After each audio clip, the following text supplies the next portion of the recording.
They came here for a better life and they're being let down by a few bad apples accused of committing horrific crimes. Now, one African community is tackling the problem, trying to reform the small minority who turn to crime. When there's trouble caused by youths of African descent, the fear factor in the community rises very fast. We always get the backlash as opposed to when general members of the public that commits offending that aren't African, sort of the race is never something that's discussed. 26-year-old Ronaldo Alfred knows what he's talking about when it comes to youth crime. He's a caseworker with a degree in criminology.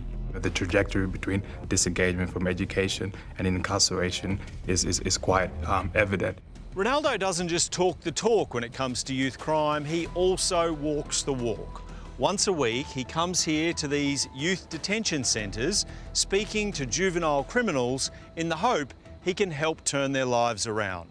The path to a stretch in one of these facilities isn't always the same, but skipping school is often the first sign. A lot of them come from broken homes and stuff like that. I personally work with young people that are coming from single income homes. They contend with poverty. One of those lives he's helped change is this man, who we'll call David. If I can turn my life around and be on a good path, there's nothing stopping other youths from doing the same thing. David is South Sudanese who was born in Kenya and moved to Australia as a refugee aged 3. At the age of 16, he fell in with the wrong crowd, began committing small crimes like stealing groceries, before serving 2 stints in youth detention, the first for robbery, the second for grievous bodily harm. His turn to this life of crime began after losing his parents. As soon as I lost that structure, I was moved around from home to home to home. I felt as if I have no actual stable place to call home. Inside youth detention, he met Ronaldo, who started by delivering a message of compassion. Regardless of what you have done and where you are at the moment, I'm here to support you. Instead of naming and shaming, I like to offer an alternative, someone that wants to understand his story. When I started participating in his programs, I saw a different avenue to life, a different path to life. Ronaldo was able to explain that life in Australia can be whatever you want to make it. Helping him understand that we're in this country and there's optimal opportunities to really succeed. So it's really changing his way of thinking. How big an impact did those visits from Ronaldo have on you? That had quite a big impact, because when you do go through something as traumatic as I did, all you kind of want is someone to be there for you or someone to talk to. Upon release, David became a regular visitor at this youth centre run by the Queensland African Communities Council in the Brisbane suburb of Moorooka. We support young people to reintegrate back in the community, helping them with employment, helping them with their social identification pack, and offering them cultural support and also community support. Not letting Ronaldo down was one of David's major motivations to stay out of trouble. After someone's put in so many hours of visiting you, they care for you so much, letting him down then becomes something you don't want to do because you feel bad. Early intervention is another element of what these youth centres do. Community elders run music sessions to better connect kids with their culture.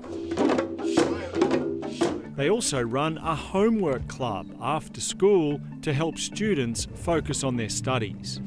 We're talking about very exceptionally talented young people, gifted young people that if they are supported well, they can make Australia proud.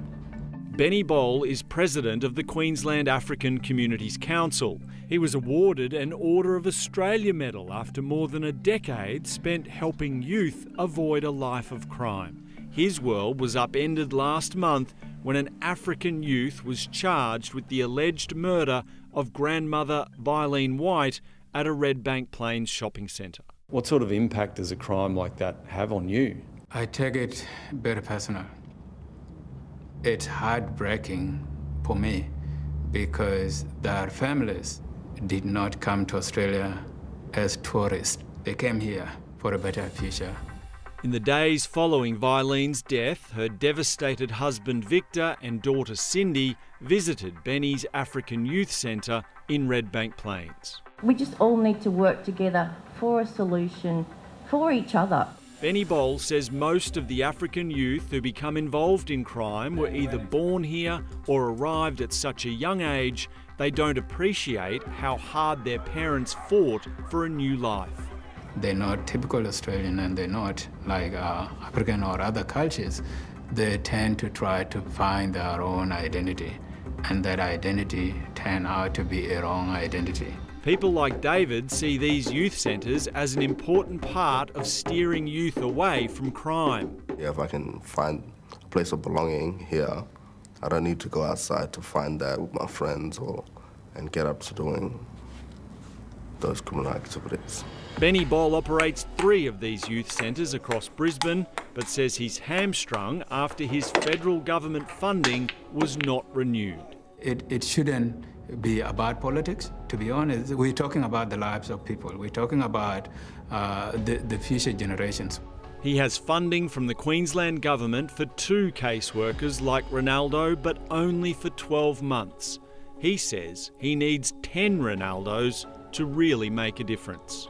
With this lack of funding, do you feel like you're trying to do this work with one hand tied behind your back? That's exactly what's happening, and I feel very frustrated. Our hands, not just one hand, both hands have been tied behind, and we are expected to do something.